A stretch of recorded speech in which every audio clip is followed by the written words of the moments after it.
आज ममता बनर्जी के नेतृत्व में भ्रष्टाचार के कारण पूरे बंगाल का विकास एक प्रकार से थम गया है। मोदी जी की सारी लाभकारी योजनाएं जो पूरे देश में गरीबी का उन्मूलन कर रही है, यहां पर टोल सिंडिकेट के भेंट चढ़ चुकी हैं और हर योजना डेड एंड पर पहुंच चुकी है। 14 सालों से भय और भ्रष्टाचार ये बंगाल का पहचान बना हुआ है।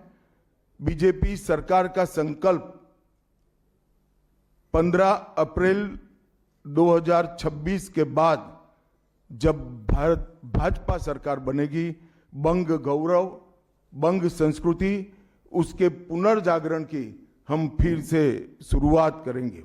और विवेकानंद जी, बंकिम बाबू और गुरुवर टैगोर और श्यामा प्रसाद मुखर्जी के स्वप्न का बंगाल बनाने का हम फिर से एक बार प्रयास करेंगे। और आज मैं फिर से एक बार कहना चाहता हूं, भारतीय जनता पार्टी के लिए ये बंग भूमि बहुत पवित्र और बहुत मायने रखने वाली है, क्योंकि हमारी स्थापना, भारतीय जनता पार्टी की स्थापना, भारतीय जनसंघ की स्थापना यही बंग भूमि के बड़े नेता श्यामा प्रसाद मुखर्जी ने की है।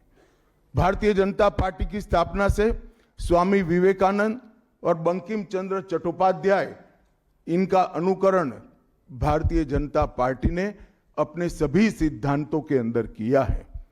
मित्रों, आज जब मैं कह रहा हूं कि इस बार 26 के बंगाल के विधानसभा चुनाव में बंगाल में हमारी सरकार बनेगी, इसका मजबूत आधार भी भारतीय जनता पार्टी के पास है।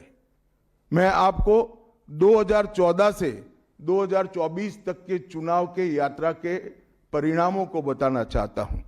2014 के लोकसभा चुनाव में हमें 17% वोट मिले थे और 2 सीटें मिली। मेरी बात जरा सभी पत्रकार बंधु ध्यान से सुने।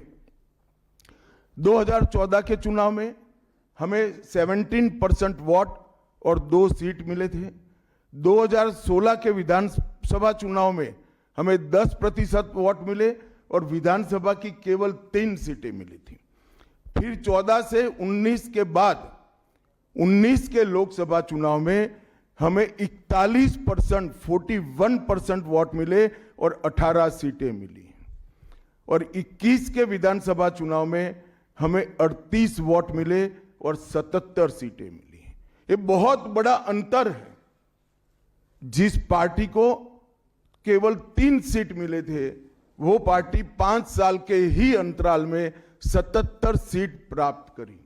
और इसका नतीजा देखिए, कांग्रेस, जिसकी एक प्रकार से स्थापना ही बंगाल से शुरू हुई, वो कांग्रेस पार्टी बिग जीरो पर पहुंच गई। और 34 साल तक शासन करने वाला कम्युनिस्ट गठबंधन भी एक भी सीट प्राप्त नहीं कर पाया और हमने मुख्य विपक्ष का स्थान प्राप्त किया। आज शुभेंदु जी मेरे साथ यहां पर बैठे हैं, वो हमारे प्रतिपक्ष के नेता हैं।